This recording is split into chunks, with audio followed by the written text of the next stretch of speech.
Oi pessoal, bom dia a todos vocês. No tutorial anterior eu tive a oportunidade de demonstrar a vocês um processo para que a gente pudesse gerar o efeito de espelho usando a versão 4.2. Provavelmente pegou alguns de surpresa em relação a algumas mudanças que foram feitas com a atualização. Neste de hoje eu queria mostrar a vocês como é que esse procedimento acontece usando o motor de renderização denominado Cycles. Mas antes eu queria mostrar a vocês o que eu utilizei no tutorial anterior, do qual eu vou deixar aqui em cima a descrição para que vocês possam ter acesso. Então eu gerei um objeto esférico e um objeto cúbico que eu dei para ele um formato de um plano para ser o objeto espelho. Joguei dentro da cena um objeto chamado Light Probe, que é o objeto que vai permitir a gente usar o recurso de espelhamento no modo Eevee.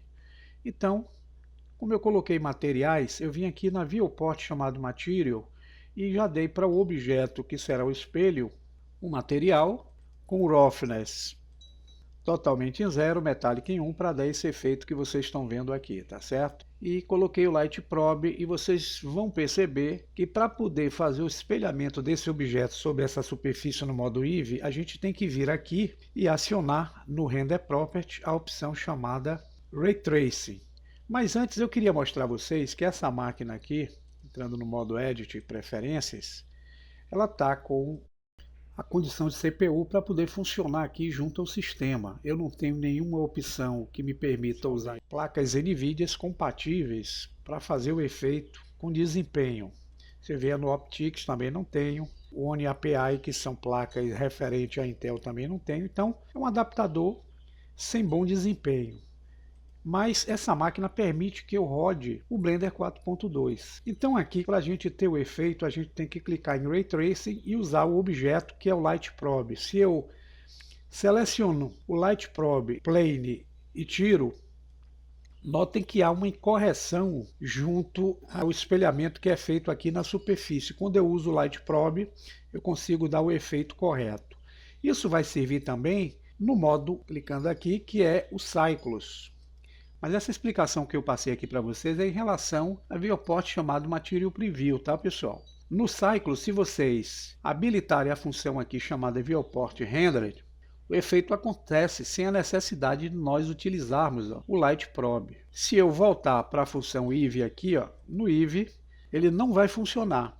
Para que funcione no Eevee, nós vamos precisar do Light Probe. Então essa é a diferença no modo renderizado do reflexo gerado pelo Cycles e pelo Eevee. No Eevee eu vou precisar do Light Probe para poder, na renderização em tempo real, ter o efeito da reflexão. No Cycles, independente de ter o Light Probe ou não, ele vai gerar para mim o efeito de reflexão. Apenas um detalhe, pessoal, na explicação que eu dei no tutorial anterior, ela refere-se apenas ao uso pelo modo chamado Material. Se vocês vierem aqui no modo Material, em vez do modo renderizado, vocês vão perceber que a reflexão aqui não vai funcionar bem. Só vai funcionar no Cycles se eu estiver usando o Light Probe.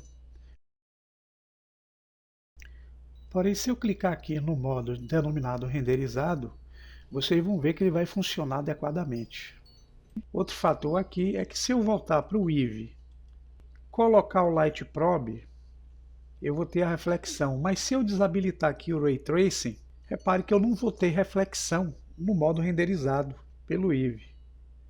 Mas se eu venho no Cycles, eu tenho uma reflexão, independente de ter ou não o Light Probe vinculado a ele.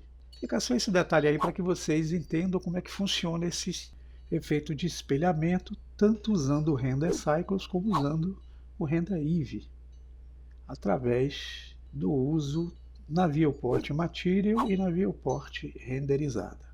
Espero que tenha sido de agrado aí a explicação. Bom proveito e até o próximo tutorial.